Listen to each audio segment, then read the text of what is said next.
నిన్న మనం ముఖ్యమంత్రి రేవంత్ రెడ్డి గారు మెట్రో విషయంలో ఫ్యూచర్ లేని ఫ్యూచర్ సిటీ విషయంలో చేస్తున్న హడావుడి చూస్తుంటే కొంత అనుమానం కలుగుతుంది ప్రజలకి. కొన్ని రకాల సమాచారం కూడా వస్తూ ఉంది. ఎందుకంటే ఎక్కడైనా చూస్తే కొంత ప్రభుత్వ రంగ సంస్థలు కావచ్చు,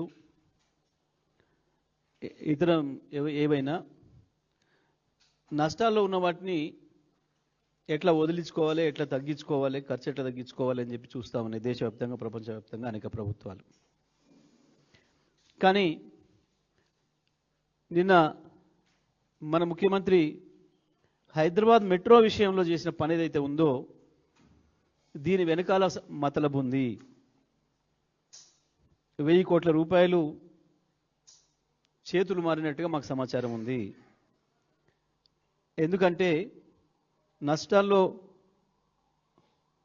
ఉన్న మెట్రోను ఎల్ఎన్టీ నుంచి తీసుకొని వాళ్ళని గట్టెక్కించడానికే ముఖ్యమంత్రి ఈ మెట్రోను ప్రభుత్వం చేతిలోకి తీసుకొచ్చిండు. మళ్ళీ ఒక 15,000 కోట్ల రూపాయల భారం తెలంగాణ ప్రజల నెత్తిన వేసిండు. ఉన్న ప్రభుత్వ రంగ సంస్థలనే నడపలేకపోతున్నారు, ఆర్టీసీనే నడపలేకపోతున్నారు. ఇటువంటి పరిస్థితులలో ఎందుకు వాళ్ళ దగ్గర నుంచి వెళ్ళి ఈయన తీసుకోవాల్సి వచ్చింది వెనుకకి? దాని వల్ల జరిగిన లాభం కూడా వెంటనే అర్థమైపోయింది. ఆ కంపెనీ ఎప్పుడైతే సూత్రప్రాయంగా ఇక్కడ ప్రభుత్వం తీసుకోవడానికి నిర్ణయం తీసుకుందో వెంటనే ఒక్కటే రోజులు 24 గంటలు గడవక ముందే 12,000 కోట్ల రూపాయలు ఆర్జించింది ఎల్ఎన్టీ కంపెనీ. వాళ్ళ షేర్ విలువ పెరిగింది 3%. 12,000 కోట్ల రూపాయలు కంపెనీకి వెంటనే లాభం జరిగింది గంటలలోనే. అంటే ఇది ఒక పథకం ప్రకారం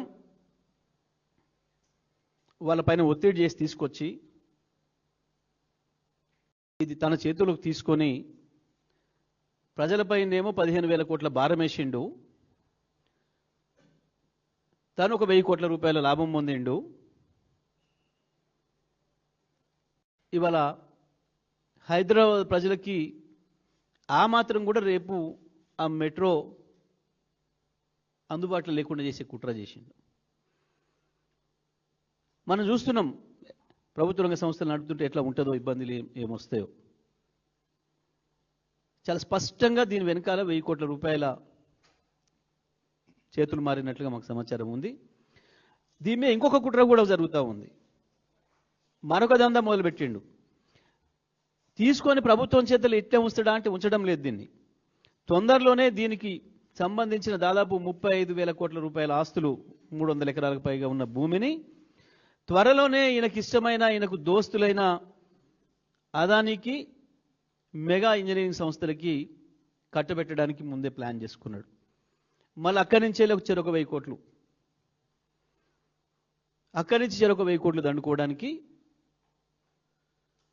ఒక పెద్ద పక్కా ప్రణాళిక ప్రకారం ఒక మాస్టర్ మైండ్తోని చేసిన దుర్మార్గమైన కుట్ర ఇది.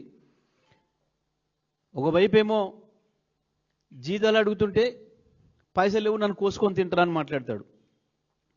ఉద్యోగస్తులు వాళ్ళ జీత భత్యాలు పెంచమని, వాళ్ళకి ఇచ్చే భత్యం వాళ్ళకి ఇవ్వమని చెప్పి అడిగితే కూడా ఏం చేసుకుంటారు మీరు? నన్ను సమయపోయి ఏం చేస్తారు? నన్ను కోసుకొని తింటారా మీరు?